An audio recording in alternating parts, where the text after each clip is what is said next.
The inclusion delusion. That is the subject of this evening's Talking Points memo. 6 days after Donald Trump won the presidency, many on the left are still angry and depressed. Thousands are protesting in the streets, believing they will soon be victims of oppression or something not good. Most of the demonstrators are peaceful, some are not. Today in Los Angeles, hundreds of school kids walked out of class, showing their disdain for the election. Be interesting to hear what is bothering these students. I suspect many of them have been inspired by immigration activists who have been working the West Coast very hard. Apart from wanting open immigration, one of the main beefs on the left is that the philosophy of inclusion is endangered by Trump. It's irrational for people to say they voted for Trump for change when in reality the very policies that President Obama put in place actually helped whites and blacks and Latinos. And what I believe is that when you have fear rooted in racism, it's irrational. America, at its best, is inclusive and not exclusive, that we insist on the dignity and God-given potential and worth of every child. I've heard everything from kids afraid to go to school because they're not sure their parents will be home when they get there. I've heard some families talk about not going to work. I've heard some people afraid to walk the streets because they may look like they're Muslim. Apparently, the anti-Trump people believe that 8 years of the Obama administration have brought about an American unification, that we are basically harmonious in this country. And now, all that harmony has been dissolved because Trump was elected. Is it me, or is that point of view about as strange as Kanye West wanting to run for the White House? Fact is, more than 60 million Americans do not feel that President Obama included them in his grand left-wing vision. Thus, they voted against continuing his legacy by giving power to Mr. Trump. Stated clearly, there is not a man on this earth more opposite Barack Obama than Donald Trump. 60 million folks, a huge crew. And again, many of them feel excluded, not included, by the president's policies. Now let's get specific. It is not inclusive to spit in the eye of religious Americans by forcing Catholic nuns to fund birth control and promoting abortion without limits. I think all sane people would agree that's not inclusive to Americans who hold sincere beliefs on life. Same thing with forcing Americans to pay more for health insurance so the poor can have free or subsidized health care with no strings attached.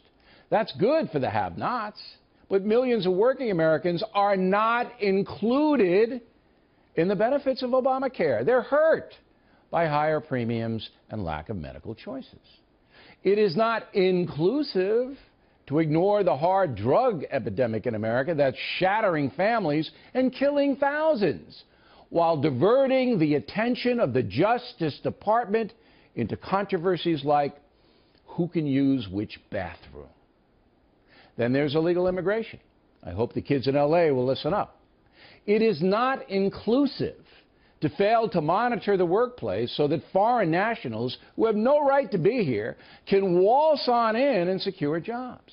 That excludes American citizens from fair marketplace competition because many illegal immigrants work cheaper, thus driving down salaries. The fantasy of open borders is not inclusive when most Americans strongly reject that concept. On the safety front, it is not inclusive to fail to protect the poor in Chicago from the murderous gang violence there that's been going on for years, while the city fathers do absolutely nothing to contain it. My family is protected from gang violence, but that is not the case for millions of inner-city residents all over the country. Therefore, many urban folks, mostly poor, are not included in effective public safety policies. Likewise, failing to protect all Americans from illegal alien felons who defy deportation is not inclusive. There should be zero tolerance for these people. Instead, cities like San Francisco harbor them, excluding all law-abiding Americans from the protection they deserve and pay for through tax levies. Children in bad schools are not included in quality education, are they? The left fights desperately against charter schools and vouchers for the poor, which would give low-income families school choice. Memo to the progressive community: opposing school competition is not inclusive at all. Hating your neighbor because he or she holds different life views is not inclusive. Despising white or black or Asian or Hispanic votes is not inclusive. Disparaging gays is not inclusive. But forcing business people to support gay nuptials when their religious beliefs are challenged is not inclusive either. We have a long history of conscientious objection in this country, do we not?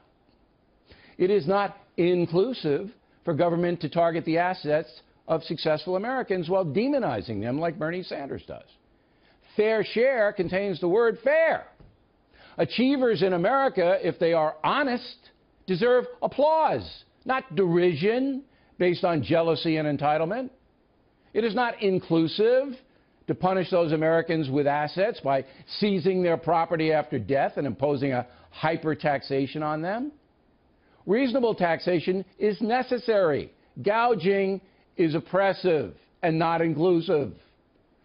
Finally, the national media in this country generally excludes traditional Americans from fair play.